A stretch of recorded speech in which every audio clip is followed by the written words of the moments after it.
하나님 말씀 보겠습니다. 고린도전서 1장 4절에서 9절까지 말씀.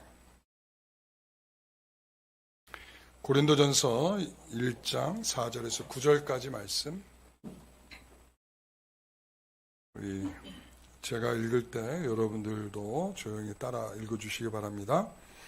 그리스도 예수 안에서 너희에게 주신 하나님의 은혜로 말미암아 내가 너희를 위하여 항상 하나님께 감사하노니 이는 너희가 그 안에서 모든 일 곧 모든 언변과 모든 지식의 풍족함으로 그리스도의 증거가 너희 중에 견고하게 되어 너희가 모든 은사의 부족함이 없이 우리 주 예수 그리스도의 나타나심을 기다림이라.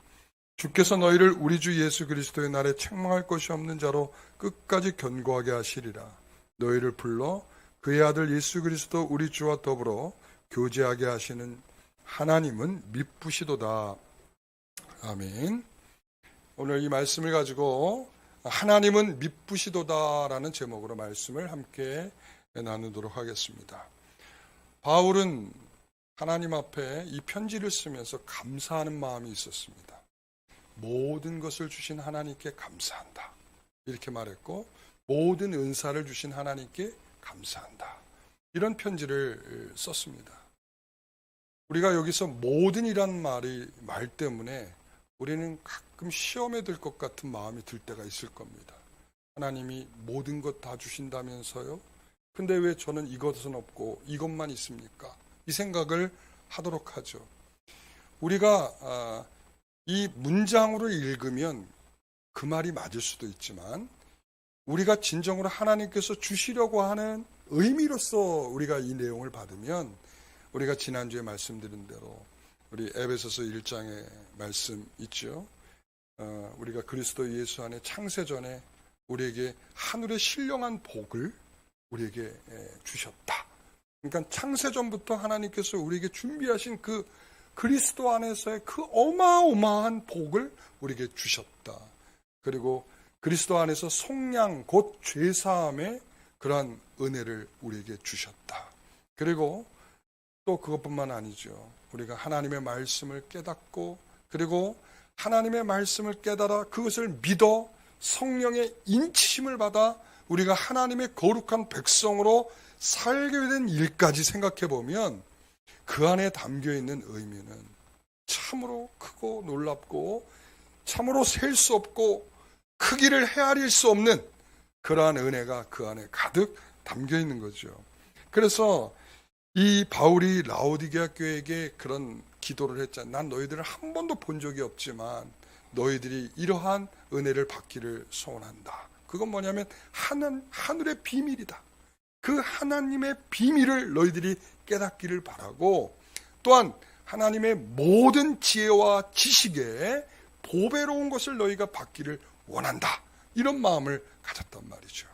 그러니까 그 모든 보배로움을 받은 우리들은 여러분 그 보배를 받은 우리들은 모든에 해당되는 것들을 다 받아 누리고 있는 거죠. 여러분 우리는 이것 있고 이것 없다로 모든을 이거 하나님 거짓말이시네 이게 아니라 그 모든에는 우리가 헤아릴 수 없는 그 무궁한 하나님의 은혜가 우리의 삶에 우리가 천성을 바라보면서 오늘을 걸어 내일을 살아 그날 앞에 설 수 있도록 하나님이 그렇게 우리를 모든이라고 하는 시간의 영역 속에 우리를 이끌어가고 있다라고 하는 것을 기억하시기 바랍니다. 바울은 이런 감사의 내용을 말하면서 그는 그것보다 앞서 있는 게 있다라고 오늘은 그 본문의 내용을 살피게 되겠습니다. 그것보다 앞선 것이 있다. 8절 9절을 같이 한번 읽어보겠습니다. 주께서 너희를 우리 주 예수 그리스도의 날에 책망할 것이 없는 자로 끝까지 견고하게 하시리라.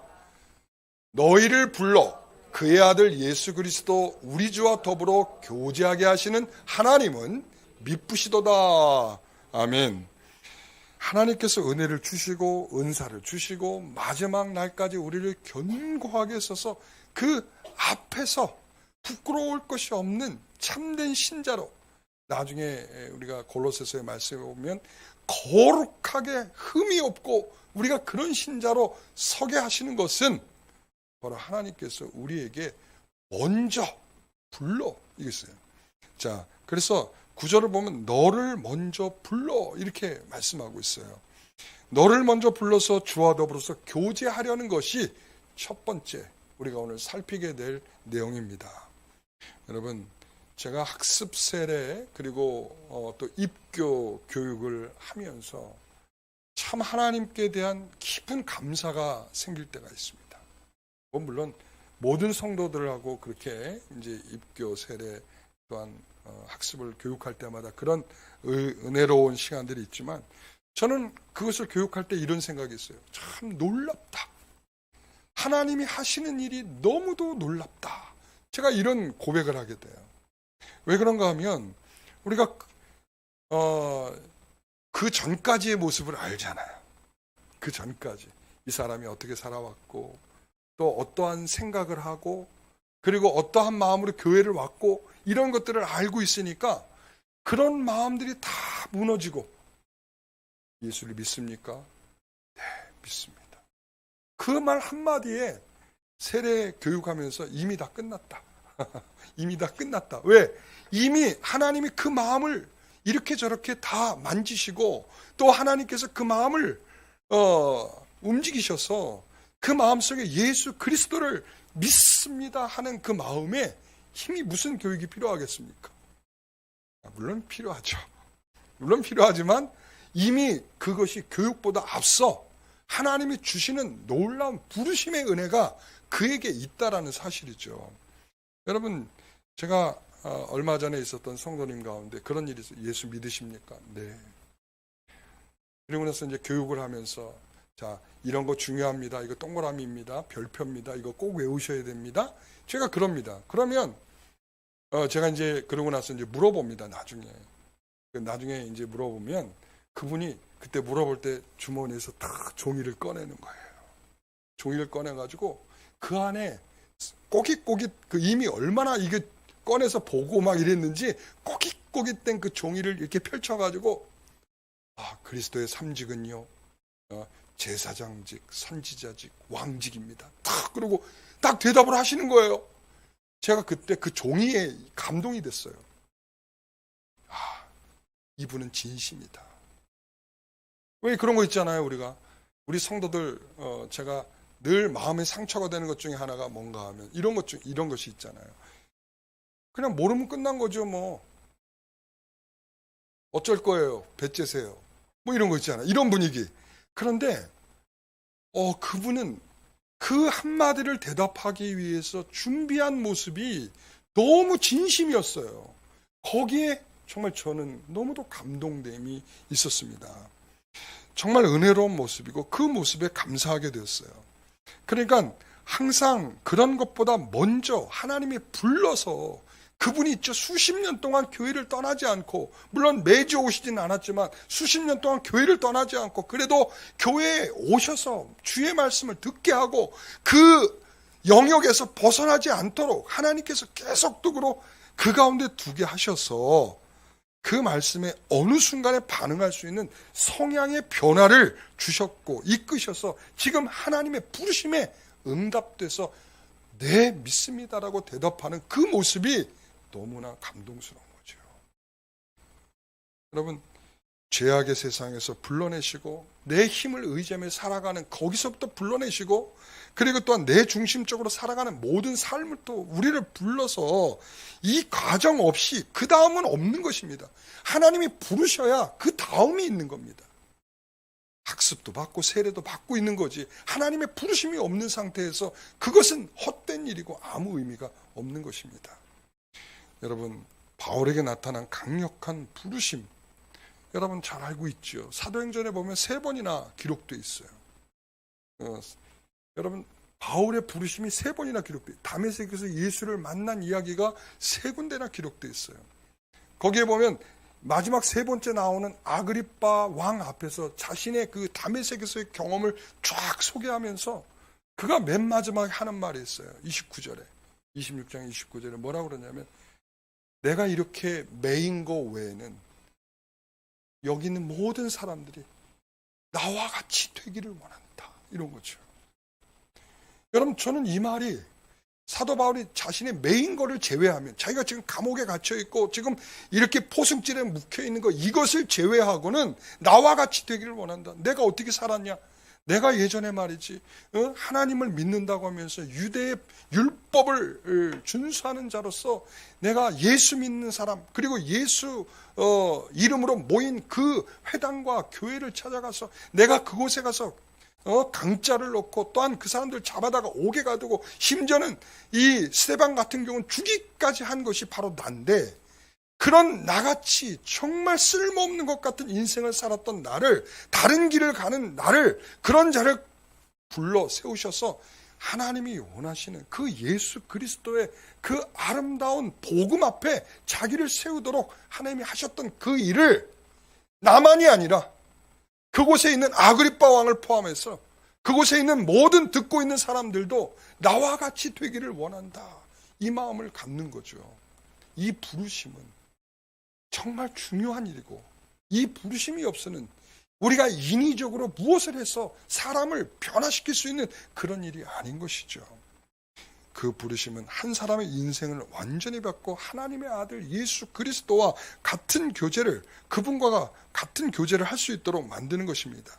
만일 예수님께서 바울의 마음을 그렇게 이끌지 아니했다면 과연 그가 예수님을 깨닫고 구원을 받았겠습니까? 그가 물론 지식은 높고 가말리엘 문화에서 정말 훌륭한 학문들은 했지만 그 학문으로 예수 그리스도를 알아갈 수 있었겠습니까? 불가능하다는 거예요. 그러니까 그런 모든 것들이 아름답게 사용되기 전에 뭐가 있어요?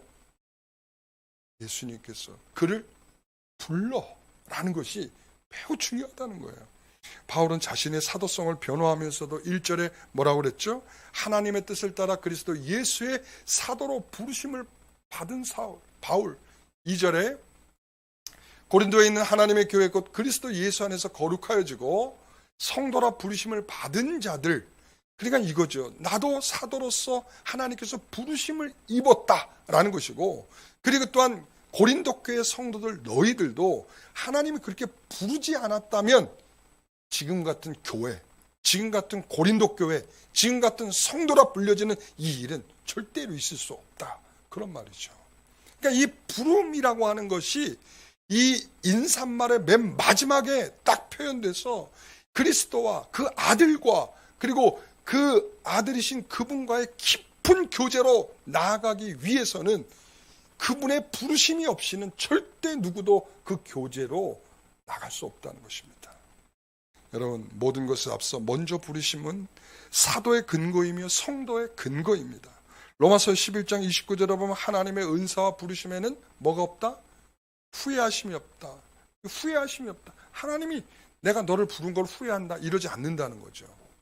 예, 여러분, 오늘 우리가 항상 오늘도 어떤 성도는 그런 마음을 갖고 있는 성도도 있을 거예요. 내가 어저께는 잘했는데 오늘은 뭐가 좀 부족한 성도가 되었다. 나 오늘 같은 마음이라면 하나님이 나를 구원하실까? 여러분, 이런 생각 하잖아요. 그렇죠? 우리가 정말 하나님으로부터 조금 멀리 떨어졌을 때, 지난주에 표현대로면 우리의 구원에 상실한 것 같은 삶을 살고 있을 때 우리 마음에 드는 것 중에 정말 내가 이런 상태로 구원이 있는 것일까? 우리의 모습을 보면 우리는 그렇게 생각을 할 수도 있겠지만 하나님은 뭐가 없다? 후회하심이 없다. 후회하신다는 것은 뭐냐면 돌이킬 수 없다는, 돌이키지 않는다는 거예요. 하나님이 우리를 부르셨다는 것은 다시 돌이키지 않는 자리로 우리를 초대하셨다, 이런 말입니다. 지금 내가 좀 부족해도 구원을 잃어버리게 되는 것 같은 일은 우리에게 있지 않다라는 것을 기억하십시오. 그러나 이것을 악용하는 사람들이 있어요. 하나님 그렇다면서, 그러니까 내가 좀 이렇게 좀 잘 못해도 괜찮겠네. 하나님 어차피 우리를 불렀다면. 여러분, 이것은 정말 부르심의 태도가 아닌 겁니다. 그 부르심은 우리가 모든 것을 얻고 받은 자로서의 기쁨과 감사가 나도 모르는 사이에 마음껏 하나님께 드려질 수 있는 그런 아름다운 자세로 갖춰져 가게 돼 있어요. 여러분, 그래서 우리는 이런 변하지 않는 사람들을 보면서 가끔 탓할 때가 있어요. 아니, 도대체 교회 다닌 지가 얼마나 됐는데 아직까지 저것밖에 안 되냐 이거죠. 예? 여러분, 다 제 탓이죠. 그죠? 제가 설교도 못하고 제가 제대로 말씀을 못 가린 제 탓이죠. 여러분, 아닙니다. 그럴 수 없습니다. 제가 좀 전에 뭐라고 그랬어요? 누가 불러야 된다고요? 하나님께서 불러야만 그 마음이 변하게 돼 있어요. 사도 바울이 그 부르심이 없었다면 그 가는 길이 다메섹에서 꺾였겠습니까? 안 꺾이죠. 여러분, 우리가 여전히 꺾이지 않고 있다라고 하는 것은 그분의 부르심이 아직 우리 인생에 없었을 수도 있는 거죠. 그러므로 구원을 이루시는 부르심에 저항할 수 없도록 성령께서 우리의 마음을 인도하실 텐데, 그때가 언제냐? 하나님의 말씀이 들려질 때예요. 그러니까 하나님의 말씀이 들려질 때 우리 마음에 차곡차곡 쌓여지는 게 있어요. 우리는 아닌 것 같고, 우리는 모자란 것 같고, 여전히 연약한 것 같고, 그렇지만 어느 순간에 우리의 그런 마음들을 한순간에 말씀 앞에 우리가 성령께서 그 말씀으로 우리를 뒤집어 엎는 그 순간이, 그 부르심으로 있게 되는 그 순간이 있게 될 것입니다. 우리가 흔히 자녀들에게 이런 말을 하죠. 교회 가서 좋은 말씀 듣고 와라. 좋은 말씀 듣고 오라는 거야. 야, 세상에서 너희가 집에서 게임하는 것보다 가서 좋은 말씀 듣고 오는 게 더 낫지 않니? 혹시 이렇게 말씀한 적 없어요? 예? 자녀들한테 교육하면서 이렇게 말씀하신 적 없어요? 여러분, 설교는 도덕적인 것을 가르치거나 설득을 위해서 하는 것이 아닙니다. 복음입니다. 하나님의 말씀이 이 사실임을 증거하는 것입니다. 그러므로 네가 잘 믿도록 이것을 설득해가지고 너의 마음을 흔들어서 이 역할을 목사가 하는 게 아니라, 목사는 그 사실을 증거하는 것이고, 그 사실의 증거 속에서 하나님의 성령께서 마음속에 우리의 마음을 확 믿어, 하나님의 말씀을 믿어, 그것을 깨달아, 우리가 그 영원함을 소망할 수 있는 그 자리로 우리를 이끌어 가신 은혜를 주게 되는 거죠. 그래서 말씀은 우리가 죄인이라는 것을 자꾸 자각하게 만드는 거예요. 아, 우리가 한없이 부족하구나. 역시 내가 죄인이구나. 나 같은 이 죄인이 주님 앞에 그래도 하나님께서 끝까지 우리를 사랑하셔서 붙드신 은혜가 있구나 라고 하는 것을 끊임없이 깨닫게 되는 게 이 시간입니다. 여러분, 그래서 자녀가 예를 들어서 우리가 그런 말을 해요. 아, 목사님 말씀이 잘 안 들려요. 여러분, 그래? 그래서 끝내버리면 안 된다는 거예요. 말씀이 안 들려? 자, 그러면 내가 오늘 말씀을 이렇게 잘 듣고 왔다. 그러니까 자, 오늘 목사님이 하신 말씀은 이런 말씀이야. 그러니까 너도 이 말씀을 나를 통해서 잘 들어라. 오늘 제가 개인적으로 이야기한다면 이해될 때까지 제가 끝까지 얘기해서 이해를 시켜주겠지만, 이 모든 대중적인 설교를 하면서 한 사람이 다 이해할 때까지 제가 설교하는 게 쉽지가 않은 일이에요. 그러므로 부모가 해줘야 될 첫 번째 역할 중에 하나는 뭐냐면, 내가 오늘 말씀을 잘 듣고 가서 모르는 자녀에게, 마음에 와닿지 않는다는 자녀에게 끝까지 설득을 해서, 여러분, 그 역할들을 부모가 해줘야 되는 거예요. 그러니까 우리가 그냥 부모가 너 오늘 예배 잘 드리고 왔잖아, 그럼 됐어. 이게 아니라고요. 이게 아니라고. 여러분, 그의 부르심은 이처럼 항상 이 말씀의 역사 속에 있다는 것을 기억하십시오. 아시겠죠? 자, 이 부르심은 그의 아들과 교제하도록 하는 것이라고 오늘 말씀이 이제 9절에 이야기를 했잖아요. 여기에서 그러면 그 아들과 교제하는 것은 무엇을 가리키는 거냐면, 고린도전서의 맥락에서 보면 성찬식을 가리킵니다. 10장에 가서 보면 그 아들과의 교제를 어떤 방식으로 할 거냐. 무엇을 한다? 성찬을 한다. 여러분, 성찬이 이렇게 중요한 거예요. 그분과의 교제하는 중요한, 이때에 우리는 그러잖아요. 이 천주교에서는 이 떡과 포도주를 마실 때 그분이 육체로 임한다는 거야. 그분이. 그래서 육체로 임하기 때문에 그 떡을 바닥에 떨어뜨렸다가는 불경죄를 저지르는 것이기 때문에 너희들 입만 벌려. 내가 넣어줄 테니까. 그래서 입만 벌리는 거예요. 이렇게 넣어주는 거야. 네? 육체로 임한, 진짜 육체로 임한다고 믿으니까. 그러나 우리는 성령께서 영적으로 이 교제하는 장으로서 우리에게 임하신다라고 우리는 믿는 거예요. 그래서 그분의 떡과 포도주를 우리가 대할 때에 그분과의 영적인 교제가 이루어지고 있는 거예요. 신령한 은혜가 우리에게 주어지고 있는 거예요. 그분이 우리 위해서 죽으신 그 은혜가 우리에게 기쁨으로 교제되고 있는 시간입니다. 그래서 은혜의 방편 중에 세 가지가 있다고 그랬죠. 첫째는 뭐죠? 하나님의 말씀이고, 그리고 기도고, 또 하나는 성찬이란 말이죠. 그러니까 이 성찬은 하나님께서 우리에게 주신 은혜의 방식을 우리에게 소개하고, 내가 너에게 은혜를 어떻게 줄 거냐? 성찬을 통해서, 그 교제 속에서 내가 너에게 뭘 준다? 이 은혜를 주시는 거예요. 여러분, 그런데 제가 제일 안타까운 것은 뭐냐면, 이런 중요한 하나님의 그 아들과의 교제의 시간을 사모하지 않는다는 거예요. 사모하지 않는다는 거예요. 이 성찬식이 있다고 그래도 아유 뭐 다음 주에 교회 가면 되지 하면서 성찬식을 나오지 않는 성도들이 있어요. 여러분, 성찬식의 그 은혜의 교제 방식을 존중하셔야 됩니다. 제가 대면 예배를 포기하지 못한 첫 번째 이유 중에 하나가 그겁니다. 왜 그런가 하면, 우리가 성도의 교제가 우리 함께 만나서 함께 예배하는 가운데, 그리고 또 하나는 뭐냐면, 이 성찬식을 통해서 우리 성도들에게 충분한 교제장이 되어야 되는데, 이 비대면 예배를 하게 되면 그게 다 깨지는 거예요. 우리가 하나님의 말씀이 들려져서 성도들이 한 마음으로 아멘하기도 하고, 그 말씀 속에서 하나님 주시는 그 신비로운 은혜를 경험하면서 우리의 삶을 다시 한번 깊이 되새기게 되는데, 그런데 이 혼자 유튜브를 통해서 예배하다 보면 뭔가 듣기는 듣고 예배는 드리긴 했는데 그 성도의 깊은 교제의 장으로서는 부족함이 크다는 거예요. 특히 성찬식은 문제가 심각하죠. 그래서 교회마다 어떻게 하면 될까 고민하던 끝에 심지어는 떡과 포도주를 집집마다 들고 간 거예요. 그런 교회도 있어요. 집집마다 성도들한테 갖다 주는 거예요. 어떤 경우는 자기들이 직접 와서 가져가라는, 토요일 날 와서 자기들이 와서 가져가라, 뭐 이런 교회도 있고. 여러분, 그 행위의 문제가 아니라 그 행위를 통해서 우리에게 보여주는 성도의 연합과 성도의 교제와 성도의 하나됨과, 그래서 그것을 통해서 우리에게 주시고 계시는 그 은혜의 풍성한 자리가 약해질 수밖에 없다는 거예요. 여러분, 그래서 우리 신자들은 이렇게 교회가 우리에게 그 아들과의 주는 좋은 교제의 장이라고 하는 것을 기억하셔야 합니다. 제가 어떤 한 청년의, 그런 여러분들이 알면 다 알만한 청년의 이야기입니다. 그는 나는 지금 하나님을 바라보고 있는가, 내가 정말 구원의 확신은 있는가, 그런 마음으로 고민하고 있을 때, 그때 설교자를 통해서 들려오는 말이 있었습니다. 젊은이, 그대는 매우 공고하구만. 그럴수록 예수님만 바라봐야지 라고 하는, 사실은 대중적인 이야기였습니다. 청년아, 청년들아, 왜 그렇게 곤고하게 있니? 일어나서 다 주님만 바라봐라 라고 했는데, 그 사람은 자기에게만 하는 소리로 들려지는 거예요.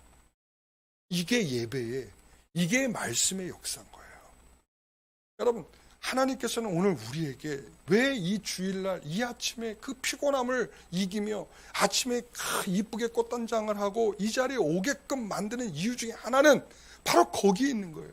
하나님과 정말 깊은 교제의 이 아름다움 속에 여러분들을 초대하는 것이고, 이 교제 속에서 들려지는 이 말씀을 통해 여러분들의 영혼을 갈아엎어 새로운 인생의 각오를 만들어내는 그런 아름다운 역사가 이 안에 있게 되는 것입니다. 사랑하는 성도 여러분, 바로 우리는 이런 모습이 오늘 저와 여러분에게 있기를 간절히 소망합니다. 이 청년의 이름은 누굴까요? 스펄전 목사님이죠. 자, 그러면 두 번째인데요. 그런 교제를 이끄시는 하나님은 어떤 하나님이다? 오늘 9절 뭐라고 그랬어요? 미쁘신 하나님. 하나님은 미쁘시다 이랬습니다. 9절 다시 한번 읽어보겠습니다. 너희를 불러 그의 아들 예수 그리스도 우리 주와 더불어 교제하게 하시는 하나님은 미쁘시다. 아멘. 여러분, 그 요즘에 뭐 드라마에서 하도 재판에 대한 드라마들이 많이 나오니까 여러분도 보시겠지만, 이 재판, 우리나라 같은 경우는 증거주의입니다. 증거주의. 그러니까 정황으로서 판단하는 것이 아니라 증거로서 결론을 내는 겁니다. 그 증거가 있냐, 증인이 있냐, 이게 되게 중요한 거거든요. 그런데 한 동네에, 마을에 같이 농사를 짓고 살아가던 친구가 있었는데 그 사람만 유일하게 그 내용을 들은 거예요. 그래서 그 사람이 뭘 서주기로, 증인이 되어주기로 했어요. 재판 날이었어요. 과연 그 사람이 증언을 제대로 해줬을까요? 증언을 제대로 안 해준 거예요. 난 들은 적 없다. 그런 적 없다. 그러고서는 어떻게 된 일일까요? 상대 변호사로부터 돈을 먹은 거죠. 여러분. 그러니까 여러분 수십 년 동안 쌓아온 우정도 소용없는 거야. 이게 무서운 세상이라는 거야. 돈이 가지는 이 위력적인 세상은 사람들의 마음을 이런 식으로 이 수십 년 동안 친구로 매일 집을 왔다 갔다 하며 서로의 일을 다 돌봐주고 도와주던 이 친구의 마음을 한순간에 다 빼앗아가는 게 이게 세상적인 분위기란 말이에요. 그러니까 돈이면 사람이 다 변할 수 있다. 이런 거. 그런데 만일 우리의 구원을 이런 사람에게 맡겨진 것 같은 불안함이 있다 한번 생각해 보십시오. 증언을 거짓되게 해주는 것을 통해서 우리가 구원을 받는다. 증언을 제대로 해주는 사람 때문에 구원을 못 받는다. 만약에 이런다고 한번 생각을 해보십시오. 우리의 구원이 얼마나 불안정한 것이 되겠습니까? 그런데 우리가 구원의 문제가 흔들리지 않고 오늘 우리가 살 수 있는 것 중에 하나는 뭐냐면 우리의 구원의 보증을 누가 하시는 줄 아시겠습니까?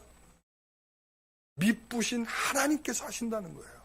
미쁘다가 무슨 말이에요? 신실하다는 거예요. 신실하다. 그러니까 faithful이란 말이에요. 영어로는. 그러니까 믿을만하다. 믿을만하다. 그러니까 그분은 신실하시다. 그래서 성경은 미쁘다라는 말도 번역을 하고 신실하다라고 이 두 가지로 많이 번역을 하고 있어요. 그러니까 신실하다. 그러니까 하나님은 신실하시다는 거야. 신실하시고. 그러니까 하나님은 어떤 경우라도 그 신실함을 잃어버리거나 빼앗기거나 어떤 손상을 입거나 그렇지 않다는 거예요. 하나님은 항상 신실하시다. 그러니까 여기에서 여러분, 저는 이 고린도전서 1장을 읽으면서 제가 너무나 감사하고 감격스러웠던 것은 뭐냐면 지금 1장 9절은 이제 1장 10절부터 다루게 될 고린도 교회의 수많은 문제점들을 지적하고 그 문제를 다루게 될 이야기에 바로 앞서 무엇을 말하고 있느냐? 하나님은 신실하시다를 말하고 있는 거예요. 너희들을 불러 너희들과 그리스도 예수와 교제하게 하시는 그 하나님은 신실하시다. 지금 그 말을 하고 있는 거예요. 다시 말하면 뭐냐면 지금 10절부터 나오게 될 고린도 교회의 수많은 문제들이 있지만 하나님의 신실하심을 너희들은 먼저 기억하라는 것입니다. 여러분, 너무나 가슴 뜨거운 이야기예요. 저는 이 고린도전서 1장을 읽으면서 우리의 마음에 정말 들려주시는 최고의 은혜다라는 생각이 들었어요. 나 같은 인생이 어떻게 끝까지 나의 구원을 보장할 수 있겠는가? 여러분 스스로 지켜낼 수 있으세요? 여러분, 내가 그 구원을 확신할 수 있으세요? 그분이 보증하셔서 누구를 담보물로 삼으시냐면 예수 그리스도를 담보물로 삼으신 거예요. 그분의 십자가의 죽으심이 우리를 위한 담보예요. 그러니까 우리 스스로는 그것을 깨끗하게 할 만한 능력이 없어요. 그러니까 그분이 우리를 위해서 담보를 딱 세워주셨어요. 그 담보가 예수 그리스도죠. 그러니까 확실한 거예요. 그러니까 변할 수 없는 거예요. 우리의 모양은 별 볼 일 없고 죄인이고 모자라고 연약하지만 그것으로 우리는 끝나는 것이 아니라 그분이 우리를 위해서 담보물을 잡으셔서 담보를 세우신 그 하나님께 우리의 모든 답이 있다는 것을 생각해야 할 줄 압니다. 데살로니가서 5장 23절, 24절에도 이렇게 말합니다. 같이 읽어봅니다. 평강의 하나님이 친히 너희를 온전히 거룩하게 하시고 또 너희의 온 영과 혼과 몸이 우리 주 예수 그리스도께서 강림하실 때에 흠없게 보존되기를 원하노라. 그 다음 절, 너희를 부르시는 이는 미쁘시니 그가 또한 이루시리라. 아멘. 이 똑같은 말이죠. 그죠? 우리가 좀 전에 고린도전서 1장 10절에 9절의 말씀과 똑같은 말씀이죠. 그러니까 하나님이 미쁘시기 때문에 그 마지막 날에 가서는 너희들의 전 인격체가 하나님 앞에 부족하지 않게 서게 될 그 순간이 오게 될 것인데 그 전적인 이유는 그분의 미쁘심 때문이다 라는 것이죠. 사랑하는 성도 여러분, 그분의 신실하심을 기대시기 바랍니다. 그분의 신실하심에 여러분의 부족한 인생을 맡기시기 바랍니다. 그 맡기도록 부르신 그 하나님은 오늘 이 자리를 통해서 우리가 함께 교제하면서 정말 하나님 앞에 그 아들 예수 그리스도와 아름다운 교제가 이루어지길 바라는 거예요. 여러분, 그렇습니다. 이 하나님은 아브라함과 이삭과 야곱에게도 그런 신실한 하나님이셨어요. 그렇죠? 아브라함의 하나님, 이삭의 하나님, 야곱의 하나님이라고 그들이 이 힘주어서 외치는 이유가 뭡니까? 하나님, 바로 이 아브라함에게도 신실하셨던 것처럼, 이삭에게도 신실하셨던 것처럼, 야곱에게도 신실하셨던 것처럼 오늘 우리에게도 신실하시옵소서라고 말하는 거죠.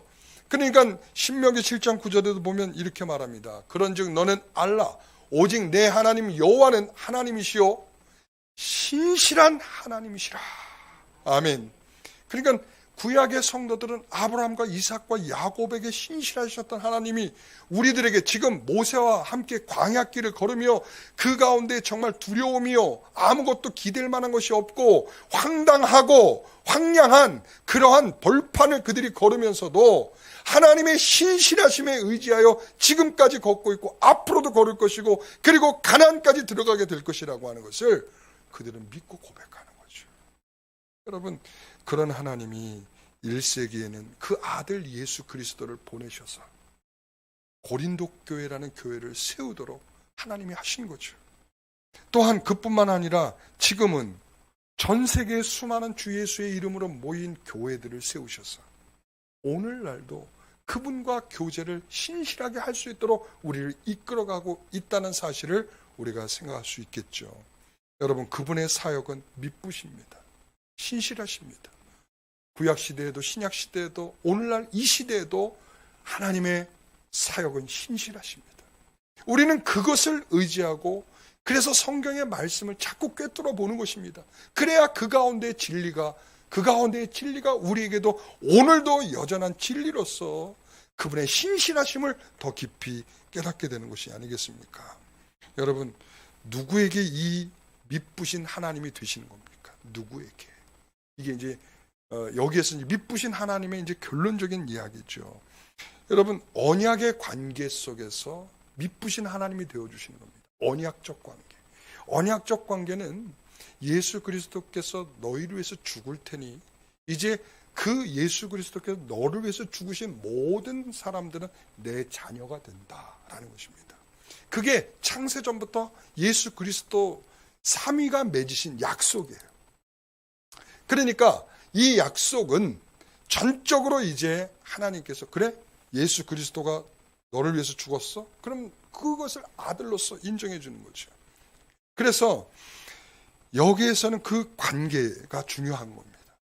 너는 내 자녀가 되고 하나님은 우리의 하나님이 되시는 겁니다. 그렇죠? 우리의 아버지가 되는 것입니다. 우리의 왕이 되시며 우리는 그의 백성이 되는 것입니다. 우리가 언약에 대한 공부했었던 적 있잖아요. 그죠? 이게 주 핵심적인 이야기 아니에요. 그분이 나의 하나님이 되고 나는 그분의 백성이 되는 것. 이게 언약의 가장 중요한 핵심적인 이야기란 말이에요. 그러니까 이게 뭐냐? 관계로 확인되는 관계. 그분이 나의 하나님이고 나는 그의 백성이라는 것. 여러분, 이 관계가 없으면 다 말짱 꽝입니다. 꽝. 예수를 위해서 죽으셨다는 것이 전 인류를 살리는 게 아니에요. 그를 위해서 죽으신, 관계 있는 자들을 위해서 죽으신 거란 말이죠. 여러분, 소설가 은희경 작가가 쓴 관계라는 글에 보면 제가 약간 읽어드리겠습니다. 지금 눈앞에 저 난 모르는 사람이 피를 콸콸 쏟는다 해도 몇 분 후면 나는 다른 곳으로 시선을 돌릴 것이며 또한 만약 어떤 계기로 그를 사랑하게 되면 모든 것이 달라집니다. 그가 고개만 조금 숙여도 내 가슴은 미어질 것이며 그의 시선이 가는 방향에 따라 행복해지기도 하고 불행해지고 할 것입니다. 특별한 사람이 없다. 관계에 의해서 특별해질 뿐이다. 이렇게 말하고 있습니다. 서로 관계가 없으면 그 사람이 어떤 일을 당했어도 그렇게 크게 상관되지 않습니다. 여러분, 어떤 사람이 교통사고의 이야기를 들으면 안 됐다. 왜 그렇게 했지? 끝. 두 남매가 맨홀에 빠져서 사라져서 시신으로 발견됐다. 아우 저런 왜 나갔을까, 비가 그렇게 오는데. 끝.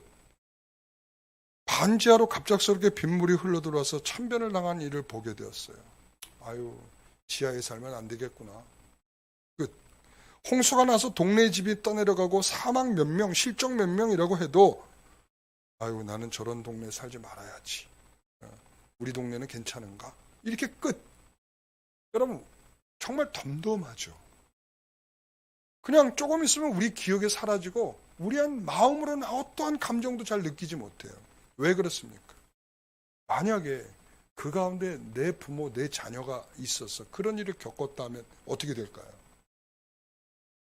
이건 완전히 달라지는 거죠. 완전히 달라지는 거죠. 우리가 장례에 가서 느끼는 것 중에 하나가 부모의 죽음 앞에 슬퍼하고 있는 자녀의 모습. 우리가 옆집에 누가 죽은 거 똑같이 있잖아요. 그렇죠? 문상 가면 한 집만 있는 게 아니고 그 집에 대해서 우리가 지나가면서 보지만 아우 안 됐다 이런 마음 잘 안 갖죠. 그러나 우리가 문상하러 가면 우리 성도의 가정이고 성도의 부모고 자녀고 뭐 이러다 보면 거기에 이미 마음이 정말 큰 위로가 있기를 원하고 또 마음속에 계속 담게 되고 위에서 기도하게 되고 이렇게 되는 거죠. 여러분 저는 우리 성도들이 이렇게 주일날 오면 제가 안 보는 것 같아도 성도들의 얼굴들을 다 한 번씩 이렇게 면밀히 봅니다. 왜 저렇게 주무실까? 아 어젯밤에 혹시 근심 걱정이 있어서 정말 밤새 잠 못 이루고 그런 건 아닐까? 그리고 저기 눈이 퉁퉁 부은 거 혹시 밤새 뭐가 이렇게 울다 오신 거는 아닐까? 이게 수척해져 가지고 어제 하루 종일 제대로 뭐 못 먹었나? 이런 생각. 그러니까 제가 이렇게 설교하면서요 우리 성도들의 얼굴들을 다 한 번씩 봐요. 자, 그러면서 이제 그분 생각을 하는 거죠. 왜 저 사람은 왜 저렇게 자고 있을까? 왜 저 사람은 왜 이럴까? 그러면서 설교를 하는 거예요, 제가. 제 멀티플레이어죠. 뇌를 제가 반씩 갈라서 쓰고 있거든요. 한쪽은 말하는 쪽으로, 한쪽은, 왜 그럴까? 그렇게 써요. 여러분, 제가 옆교회 성도들은 그렇게 깊이 생각 안 합니다. 왜 그럴 수밖에, 제가 목양하고 있는 성도들이니까. 혹시라도 무슨 일은 있지 않을까? 마음 아픈 일은 없을까?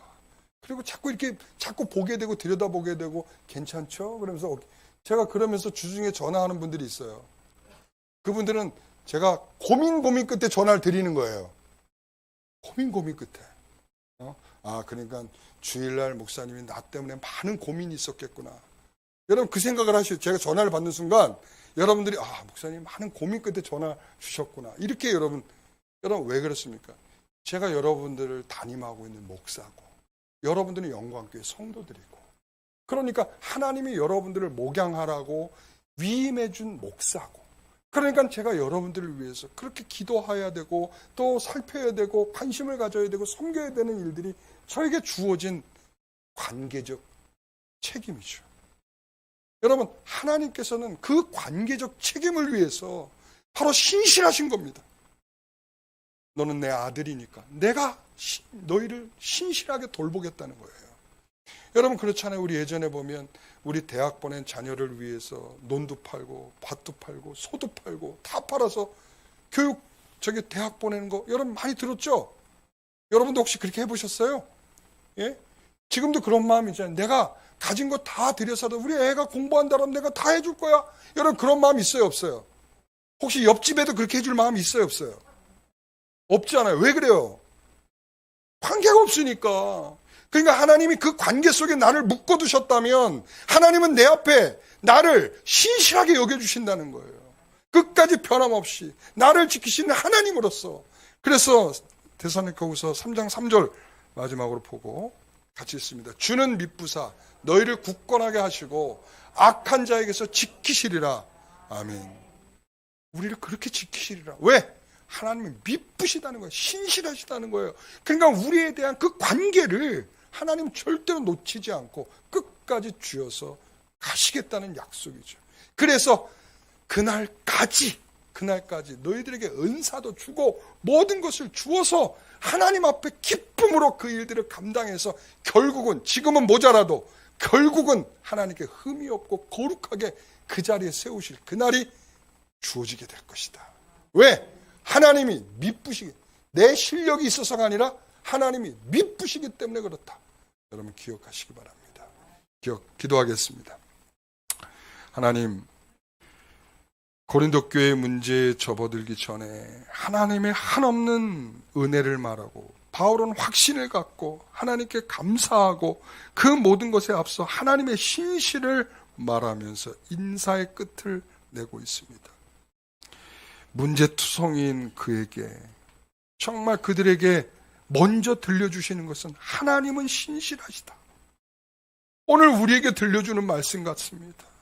우리는 모자라고 문제투성이고 모두 연약하고 할 수 없다라고 맨날 뒤로 빼고 그런 우리들의 모습이지만 하나님은 우리에 대하여 신실하시다라고 말씀하고 있습니다. 그런 하나님을 우리가 진정으로 깊은 교제의 자리로 나아가서 그분의 은혜를 늘 누리며 살아갈 수 있는 우리 모두가 되게 하옵소서. 예수님의 이름으로 기도하옵나이다. 아멘. 모두 일어나셔서 393장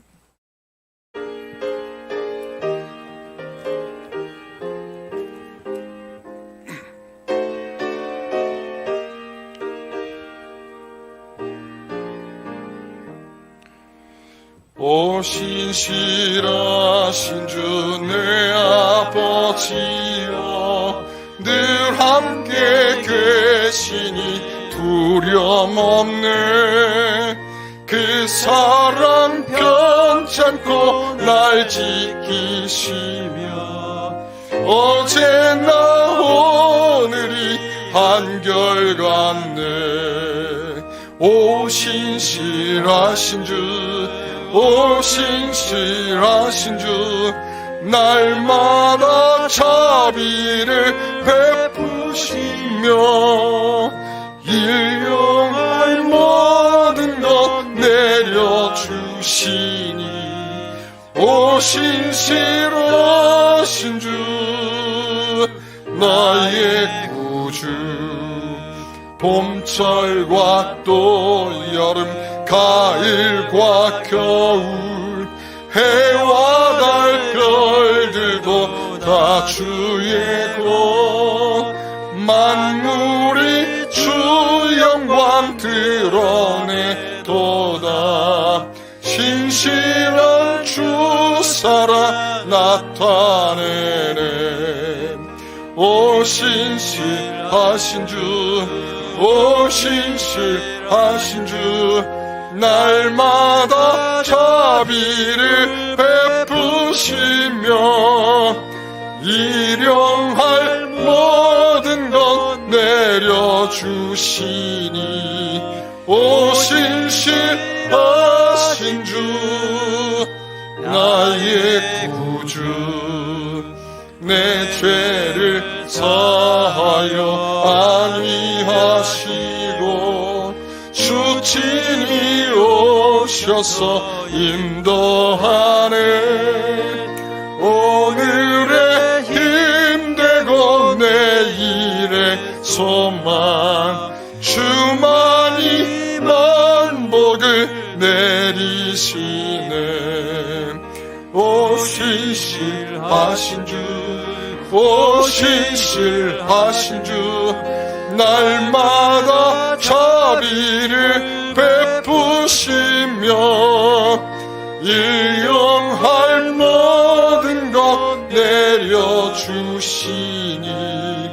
오 신실하신 주, 나의